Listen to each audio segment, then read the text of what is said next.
Hi guys and welcome to current affairs Funda. आज की इस वीडियो में हम लोग रीजनिंग में मशीन इनपुट एंड आउटपुट देखने वाले हैं एंड एक हम लोग यहाँ पे सिटिंग अरेंजमेंट डिस्कस करेंगे। ये जो वीडियो है आपके अपकमिंग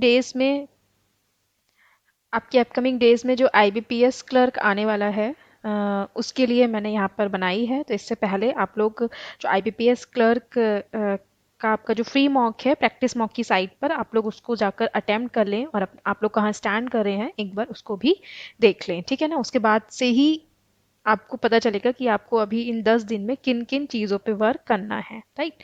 चलिए फिर शुरू करते हैं इस वीडियो को। मशीन इनपुट देखते हैं। देखो, सबसे पहली बात, कभी भी आपका जो मशीन इनपुट है ना वो बहुत ज़्यादा डिफिकल्ट नहीं आता है क्लैरिकल लेवल पे। चाहे वो एसबीआई हो, चाहे वो आईबीपीएस हो, चाहे वो आरआरबी हो, ठीक है। आपको एक मॉडरेट लेवल दिया जाता है, आप उसे ईजिली क्रैक कर सकते हैं। दूसरी चीज़ मैं आपसे यहाँ पे ये शेयर करना चाहूँगी कि पहले जैसे कि आप लोग जो शॉर्टकट तरीका अपनाते थे वो अब तरीका आप यहाँ पर नहीं अपना सकते हैं। आपको यहाँ पर, क्योंकि क्या होता है ना, यहाँ पर जब हम लोग चेंज कर रहे होते हैं, उनकी जो प्लेस चेंज कर रहे होते हैं, प्लेस के संग हमें जो आपके वर्ड्स दिए होते हैं या जो नंबर्स दिए होते हैं उनमें भी लगातार चेंजेस लेकर आने पड़ते हैं। तो इसलिए अब आपको क्या होता है, थोड़ा सा जो इनपुट मशीन इनपुट आउटपुट है वो थोड़ा सा टाइम टेकिंग हो गया है और आपको उसको पूरा लिखना होता है, ठीक है। तो यहाँ पर हम देखते हैं कि इन्होंने क्या करा है, राइट। इनपुट से हम लोग यहाँ पर फर्स्ट स्टेप को देखेंगे। तो बस हमें यहाँ पे ये देखना होता है कि ऐसे कौन कौन सी आपके जो नंबर्स हैं या फिर आपके जो वर्ड्स हैं या फिर जो, अगर इसको बोलूँ मैं, कि जो आपके एलिमेंट्स हैं किन किन में चेंजेस आए हैं, ठीक। तो यहाँ पर आप देखोगे 436 दिया गया है, प्लेट दिया गया है, सॉन्ग दिया गया है। 253 यहाँ पे नहीं है, यानी कि इनमें आपका 253 है, ठीक है। फिर काइट आपका दिया गया है, 843 दिया गया है। ग्लव यहाँ पर नहीं है, 534 है, यानी कि आपका जो चेंजेस हुए हैं वो 10 और ग्लव में हुए हैं, जो कि साफ दिखाई दे रहे हैं। अब 253 को क्यों लिया गया है, तो आप देखोगे ये सबसे इसमें छोटा है, ठीक। तो यानी कि इन्होंने क्या ले लिया है, सबसे पहले जो आपका सबसे स्मॉलेस्ट नंबर है उसको यहाँ पे ले लिया गया है। और ग्लव को क्यों लिया गया है, क्योंकि इसका जो फर्स्ट लेटर है वो सबसे अल्फाबेटिकल ऑर्डर के अकॉर्डिंग सबसे पहले आता है। चेंजेस क्या हुए हैं, 253 से 10 कैसे आया, तो सीधा सीधा दिखाई दे रहा है 5 + 2 + 3 = 10, ठीक। ग्लव का अगर आप देखोगे तो इन्होंने क्या करा है, @ का यूज करा है, कहाँ पे, जहां पर आपके सिंबल हैं, बाकी के जो अल्फाबेट है उनको एज इट इज उतार दिया गया है, ठीक। तो यहाँ पर इन्होंने क्या करा है, 10 और ग्लव को आगे लिया है, बाकी को एज इट इज लग दिया। सेकंड स्टेप में इन्होंने 10 और ग्लव को आगे कर दिया है और फिर क्या करा है कि आपका जो प्लेट है उसको आगे ले आए, सॉन्ग को ले आए, काइट छोड़ दिया है, 843 534 को ले आए। अब इन्होंने छोड़ा किस किस को, 436 को और काइट को छोड़ा, ठीक। 436 और काइट को क्यों छोड़ा, क्योंकि 436 को यहाँ पर 253 के बाद स्मॉलेस्ट नंबर आपका क्या बनता है, 436 ऐड करा तो 13 हो गया। काइट का इन्होंने क्या करा, KITE का आई और ई को इन्होंने @ करके दिखा दिया, ठीक है। तो इस तरीके से ये चल रहा है। अब पेपर में कैसे करना होता है ये मैं आपको थोड़ा सा बताना चाहूंगी। देखो मैं पेपर में कैसे करती हूँ, जैसे कि मैं अगर आपकी जगह होती या फिर मैं इस क्वेश्चन को अटेम्प्ट कर रही होती, सबसे पहले मैं यहाँ पर आपका 756, ठीक है, 239, फिर पावर, ठीक है, देन 813, सोल, पॉइंट, 586 और रोज, ये लिखती, ठीक। उसके बाद मैं क्या करती हूँ, इस तरीके से लाइन बनाती हूँ। अब ये मैं क्यों बनाती हूँ, इसका भी एक रीज़न है। इसका रीज़न ये है कि कई बार क्या होता है, जल्दीबाजी में हमसे कोई ना कोई एलिमेंट छूट जाता है, ठीक। तो जब हमसे कोई एलिमेंट छूट जाता है तो हम देखते हैं कि आपका कोई भी हमारा एक बॉक्स जो लास्ट वाला होता है वो वहाँ पे रह जाता है, खाली रह जाता है। तो वहीं पे हम पकड़ लेते हैं कि कोई एलिमेंट हमसे छूट गया है। तो मैं क्या करती हूँ, ये बनाने में देखो ज़्यादा टाइम नहीं लगता है, लेकिन इससे क्या होता है ना, आपका क्वेश्चन एकदम एक्यूरेट बनता है, ठीक। तो ये एक तरीका है इसको सॉल्व करने का। तो first, second, third, fourth and fifth.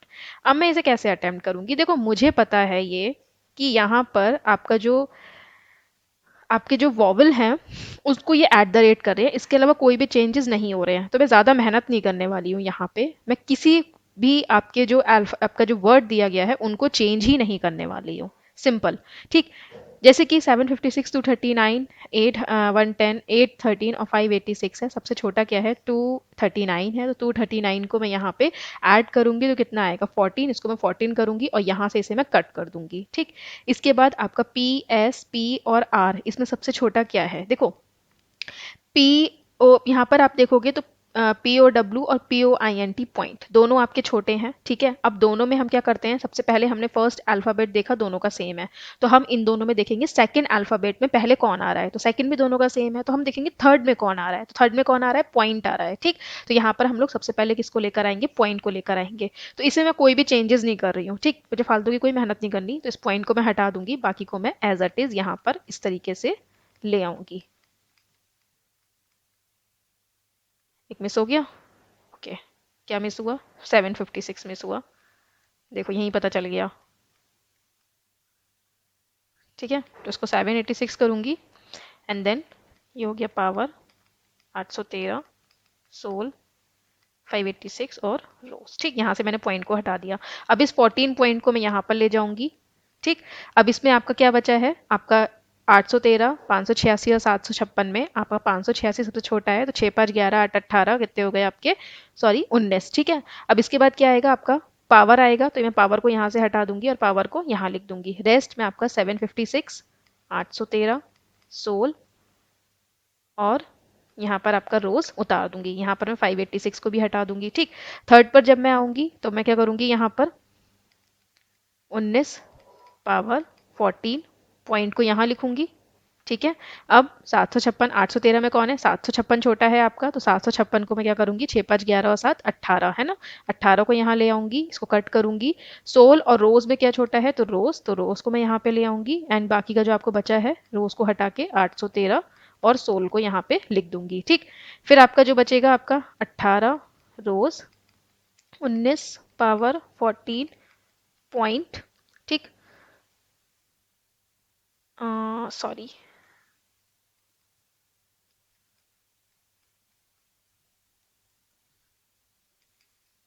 18 रोज 19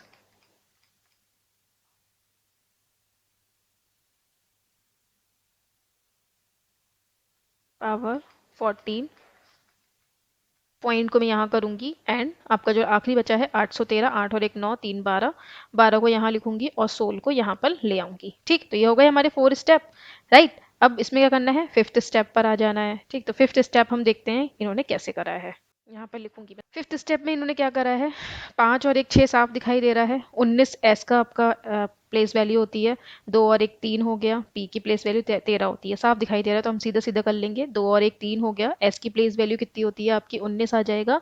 8 और 1 9 हो जाएगा, आर की प्लेस वैल्यू क्या होती है, 18, 9 और 1 कितना हो जाएगा यहाँ पे 10, पी की प्लेस वैल्यू कितनी होती है 16, 4 और 1 कितना हो गया 5, पी की प्लेस वैल्यू होती है 16, ठीक। इसके बाद क्या करा है इन्होंने, सीधा सीधा इसको क्या करा है, असेंडिंग ऑर्डर में लगा दिया, तो असेंडिंग में लगा दो इसको, 3 हो गया, 5 हो गया, 5 के बाद 9 हो गया, 9 के बाद 10 हो गया, देन आपका 16 16 18 और 19, ठीक। तो ये आपका हो जाएगा यहाँ पे इस तरीके से सॉल्व, राइट। अच्छा, कई बार क्या होता है, मान लो आपका फिफ्थ और सिक्स्थ अगर आप नहीं पकड़ पाए हो, तो आप इसको फोर्थ तक भी बना सकते हो क्वेश्चंस को देख के, मतलब अपने एमसीक्यूज को देखकर, कि अगर आपसे क्वेश्चन थर्ड फोर्थ तक पूछा गया है तो आप लोग थर्ड और फोर्थ तक बना लो, क्योंकि कई बार क्या होता है, थोड़े से जो आपके लास्ट वाले जो स्टेप होते हैं उनको थोड़ा सा टिपिकल बना दिया जाता है, तो बेहतर है कि अगर आप से नहीं बन रहा है तो आप उस पर ज़्यादा दिमाग ना लगाएं, बाकी के जो 3 क्वेश्चंस अगर आए हैं आपके स्टेप 1 2 3 पर, उनको अटेम्प्ट कर ले बना के, ओके, लेकिन आप पूरे को ना छोड़ें। तो यहाँ पर एमसीक्यू दिए गए हैं, which element is fourth from the right end in step 3 of the given input. इसका आंसर आप लोग मुझे कमेंट सेक्शन में दीजिए।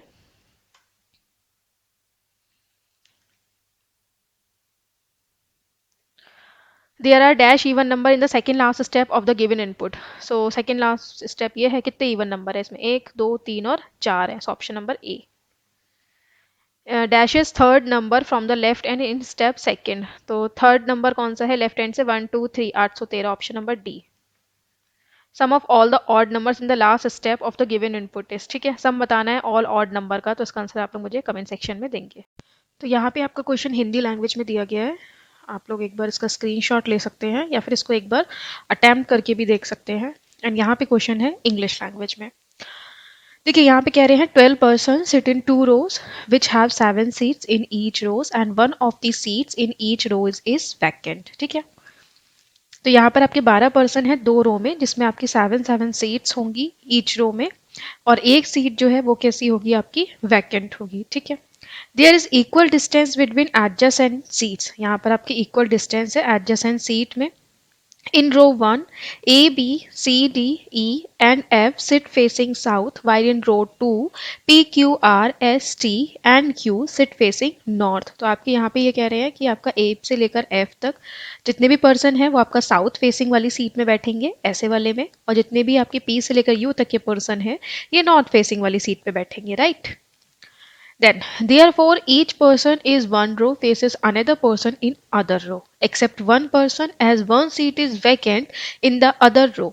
Two vacant seats may or may not be opposite to each other. तो यहाँ पे ये कह रहे हैं आपका कि जो वैकेंट सीट है वो या तो आपके एक दूसरे के अपोजिट होगी या नहीं होगी। मतलब कहने का इसका सीधा सा ये है कि कोई फर्क नहीं पड़ता इस लाइन का, ठीक है, चाहे ये होती चाहे ये नहीं होती, ठीक। Then if there is one seat between two person, a person may or may not sit on the seat between these two person। तो यहाँ पे ये कह रहे हैं अगर दो पर्सन के बीच में कोई भी एक सीट का नाम लिया गया है तो उसमें ऐसा ज़रूरी नहीं है कि कोई एक पर्सन होगा या फिर नहीं बैठा होगा, ठीक है ना। तो यहाँ पर आपको क्या होता है, जब भी आपका वैकेंट की बात आती है वहाँ पर आपको सीट और पर्सन इन दोनों का ध्यान रखना होता है, ठीक है। अगर आपसे कहा गया है कि ए और बी के बीच में एक पर्सन बैठा है, इसका मतलब उनके बीच में आपका एक सीट भी आ सकती है या फिर उनके बीच में दो सीट भी आ सकती है, जिसमें से एक आपकी वैकेंट हो सकती है और एक में पर्सन बैठा हुआ होगा। अगर आपसे ये कहा गया है कि ए और बी के बीच में खाली एक सीट है तो फिर तो इसकी तो सीधा सीधा स्टेटमेंट है, आप बस एक का गैप देंगे, ठीक है। यहाँ से क्वेश्चन को हम नेक्स्ट स्लाइड से शुरू करते हैं। ओके देखो, जब भी पुराने पैटर्न पे क्वेश्चन आता है ना तो वहां पर आपको पॉसिबिलिटी को लेके बिल्कुल भी रोना नहीं होता है, लाइक कि अभी तुम बहुत पॉसिबिलिटी बन रही है, तीन से चौथी पॉसिबिलिटी बन गई, छठी पॉसिबिलिटी बन गई, सातवीं बन गई, ऐसे तो बहुत पॉसिबिलिटी बनती जा रही है, ऐसे कितनी पॉसिबिलिटी बनाई जाएंगी। जब भी मेंस में आपका ओल्ड पैटर्न दिया जाता है ना उसमें नंबर ऑफ पॉसिबिलिटी हमेशा ज़्यादा रखते हैं, ठीक है। तो आपको कुछ नहीं करना है, वहां पर परेशान नहीं होना है, सीधा सीधा आपको पॉसिबिलिटीज बनाते हुए जाना है, ओके। गिवन है A does not faces the person who sits on adjacent seat of T। A जो है वो उस पर्सन को फेस नहीं कर रहा है जो कि T के सीट के एडजेसेंट है, ठीक है। तो A जो है वो उस पर्सन को फेस नहीं कर रहा है जो कि T के सीट के एडजेसेंट है, okay. Then D does not faces P। D जो है वो P को फेस नहीं कर रहा है, okay. Then one person sits between E and F who does not sit at any extreme ends। तो एक पर्सन जो है वो बीच में बैठा है E और F के। अब एक पर्सन बैठा है तो आप एक डॉट का यूज करोगे, ठीक है। E और F के बीच में आपका एक पर्सन बैठा है, F जो है वो एक्सट्रीम एंड पे नहीं है, ओके right।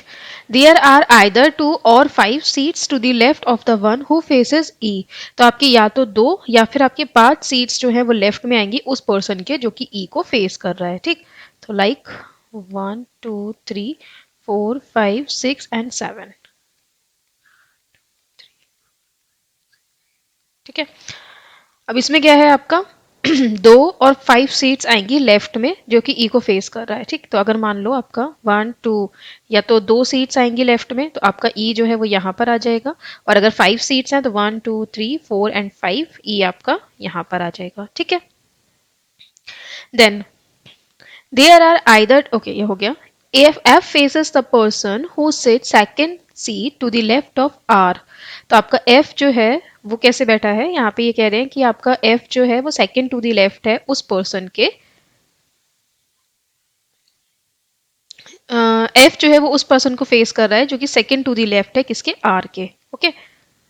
अच्छा यहाँ पर F से रिलेटेड एक पॉइंट भी था ये वाला, ठीक है, कि E और F के बीच में आपका एक पर्सन आएगा, F आपका लेफ्ट आपका एंड में नहीं आएगा। तो अगर मैं इस डायग्राम की बात करूं तो आपका E के राइट साइड में तो F आ नहीं सकता, ठीक है, लेफ्ट साइड में F आएगा। तो एक का गैप करके F यहाँ आ सकता है, या फिर आपकी क्या पॉसिबिलिटी हो सकती है कि E आपका यहाँ हो तो दो का गैप करके भी F आ सकता है जिसमें आपका एक पर्सन बैठा हो और एक क्या होगी यहाँ पर वैकेंट सीट होगी, ठीक है। तो F फिक्स हो गया। अब इसमें अगर आप देखोगे तो इसमें आप कैसे एफ सेट कर सकते हो, सेम, या तो एफ यहां पर आएगा या फिर आपकी, ठीक है, दो करके एफ यहां पर आएगा, फाइन। अब एफ के सामने वाला पर्सन जो है वो आर के सेकंड टू द लेफ्ट में बैठा है। तो फर्स्ट वाले डायग्राम में आपका आर यहां पर आ जाएगा, सेकंड टू द लेफ्ट में आ जाएगा ये पर्सन जो कि एफ को फेस करेगा।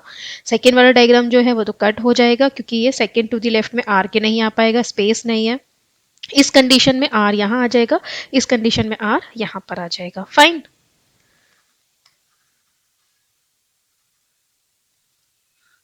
तो इसको आप हटा दोगे, इसको हटा दो, इसको हटा दो, ठीक है। Then T does not sit to the adjacent to R, तो T जो है वो R के adjacent नहीं आएगा, तो इसको हम लिख लेंगे T और R एक दूसरे के आसपास नहीं बैठेंगे। U does not sit at any extreme end, U जो है वो कैसे नहीं आएगा, आपका end पे नहीं आएगा।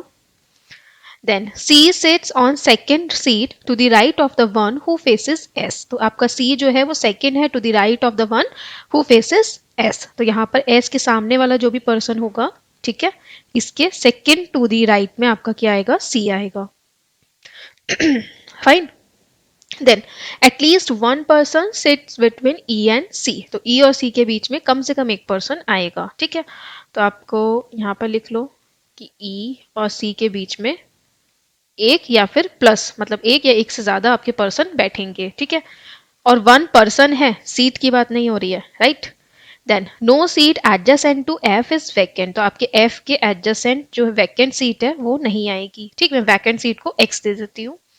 You sits third to the left of T, U जो है वो थर्ड टू द लेफ्ट है किसके, टी के।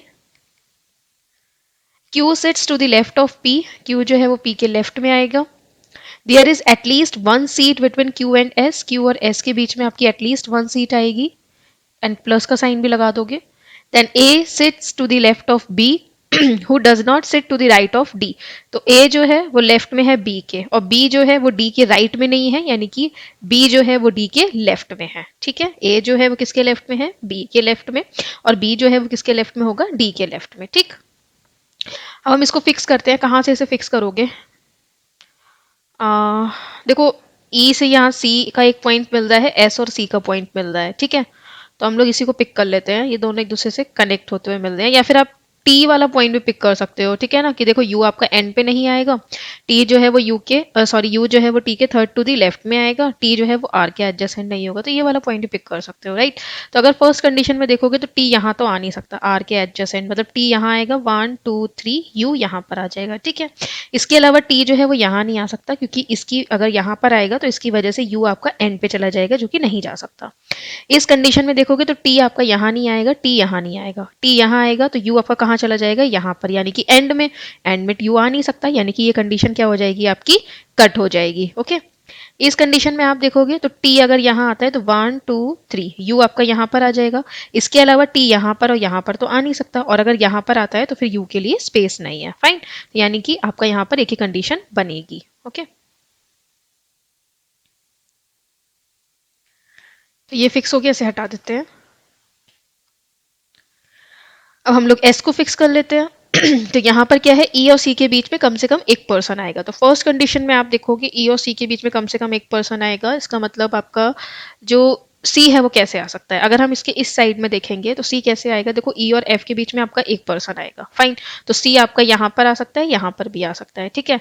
लेकिन अगर मान लो आपका सी यहाँ पर आता है, या फिर मान लो आपका सी जो है यहाँ पर आता है, ठीक है। तो इसके बारे में ये कहा था कि एस जो है, एस के सामने जो पर्सन बैठा है उसके सेकंड टू दी राइट में आपका सी आएगा, ठीक। तो आपका एस कहीं यहाँ पर होना चाहिए, तभी तो सेकंड टू दी राइट में सी जाएगा, राइट। तो यहाँ पर क्या स्पेस है, नहीं। यानी कि सी जो है वो ना तो आपका यहाँ आ सकता है ना यहाँ आ सकता है, क्योंकि एस कम से कम यहाँ पर तो आएगा ही, और जब यहाँ पर आएगा तो उसके सामने वाला जो पर्सन है उसके सेकंड टू दी राइट में काउंट करोगे तो कम से कम आपका सी को यहाँ पर आना चाहिए, राइट। तो इसकी वजह से आपका सी जो है वो इन दोनों जगह पे तो नहीं आ सकता है, राइट। इसके अलावा जो सी है वो कहाँ आ सकता है, सी अगर यहाँ पर आता है तो आपका एस कहाँ पर आएगा, एस यहाँ आ सकता है, ठीक। एस यहाँ पर आएगा तो इसके सामने वाला जो पर्सन है उसके सेकंड टू द राइट में सी आ जाएगा। अब आपको यहाँ पे ये ध्यान रखना है कि सी और ई के बीच में पर्सन आएगा, ये सीट वैकेंट नहीं होगी, फाइन।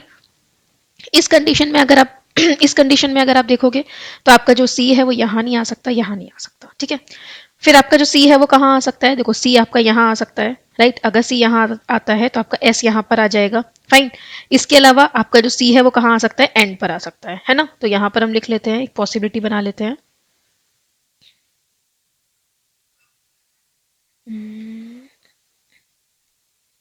ई यहाँ पर दो का स्पेस है, ठीक है, एफ यहाँ पर आ जाएगा, एंड आर कहाँ पे फिक्स है, यहाँ पे।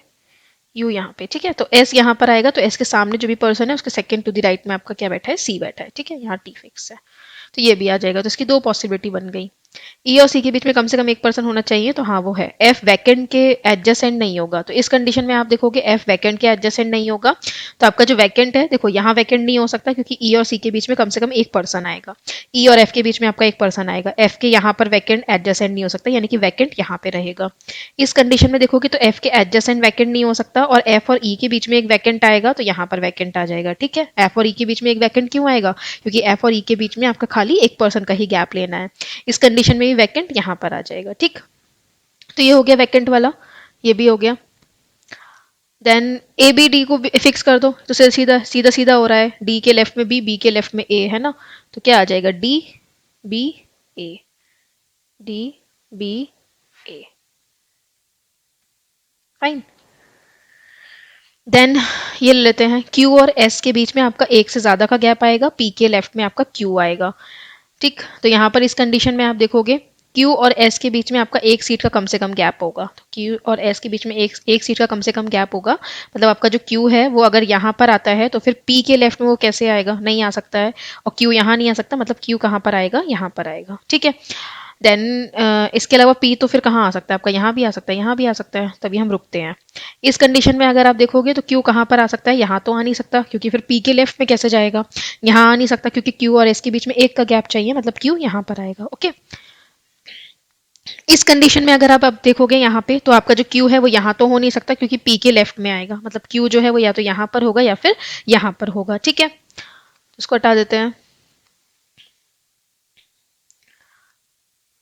अच्छा, D के सामने P नहीं आएगा, यहाँ पे इन्होंने ये बोला है, ओके। D के सामने यहाँ पर P नहीं आएगा, तो एक चीज और भी दे रखी है यहाँ पर कि A के आपका जो भी सामने वाला पर्सन है वो T के एडजेसेंट नहीं होगा, तो इस कंडीशन में आप देखोगे A के सामने वाला पर्सन T के एडजेसेंट हो रहा है, तो ये कंडीशन यहाँ पे कट हो जाएगी, फाइन। इस कंडीशन में ये वाली कंडीशन ठीक है, ये वाली कंडीशन भी ठीक है ना, तो इसे हटा देंगे। देन इसके अलावा देखते हैं, तो यहाँ पर आप देखोगे कि आपका जो P है वो कैसे आएगा, देखो D के सामने P आ नहीं सकता, तो P जो है वो यहाँ पर आ जाएगा, ठीक है, और इसको हम क्या दे देंगे, वैकेंट दे देंगे, राइट। इसको इसके बारे में अगर आप देखोगे तो इसमें जो P है वो कहाँ पर आएगा, P यहाँ पर आएगा या फिर P यहाँ पर आएगा। अच्छा, इस वाले में अगर आप देखोगे तो यहाँ पर ये इसको हमें पहले ही एलिमिनेट कर देना चाहिए था, क्योंकि यहाँ पे क्या कहा गया था कि C और E के बीच में एक पर्सन आएगा, जबकि C और E के बीच में यहाँ हमने वैकेंट दे दिया, तो ये कंडीशन कट हो जाएगी, तो ये होगा हमारा यहाँ पे correct answer. Who among the following sit to the left of P? तो R, U, S and Q. So यहाँ पर क्या आएगा, S and R. So 1 and 3rd option number A. Odd one out find करना है, तो इसका answer आप लोग मुझे कमेंट सेक्शन में देंगे। बी और सी के बीच में नहीं बैठा है, ठीक है, तो बी और सी के बीच में कौन नहीं बैठा है, डी और एफ बैठे हैं, तो डी और एफ हटा के ई नहीं बैठा है, तो ऑप्शन नंबर 1। इसका आंसर आप लोग मुझे कमेंट सेक्शन में बताएंगे। Dash faces the person who sits on dash seat of the right of D, okay. तो ये कंडीशंस दी हुई है, कंडीशंस के अकॉर्डिंग इसमें से कौन सा फिट हो रहा है ये आपको यहाँ पर बताना है। चैनल को सब्सक्राइब कर लीजिए ताकि आपको रेगुलर नोटिफिकेशन मिले, और यहाँ जाकर आप लोग प्लेलिस्ट में अदर वीडियोस को भी वॉच कर सकते हैं। Thanks for watching this video, have a nice day.